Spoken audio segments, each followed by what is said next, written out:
B2Fair concept was launched in 2004, and the scope of this internationalization measure was to support small and medium-sized companies to find the right partner at international level. And we tried to find an efficient and intelligent combination of trying this matching during international trade fairs and to exploit all the assets that were already given by these international events. The partner network is definitely in our B2Fair concept the most important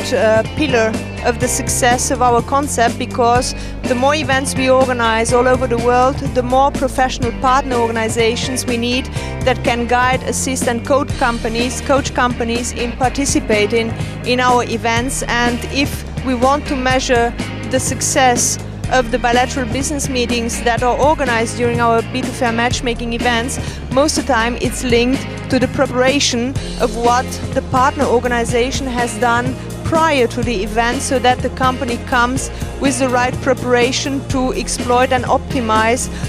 the value of the platform that is offered to them. Well, the future I think is very promising for us, because we have a lot of new business development fields that we are tackling. Practically every week there are new ideas, new business models that trade fair organizers or other potential economic players are demanding on the spot, and we are discovering more and more that because of our flexibility and because of the originality and uniqueness of the concept that we could have built up during these years, we have found for the B2Fair a niche market which is increasingly demanding and developing, not only in the European Union but mainly also on other places in the world, like mainly on the Asian and African continent.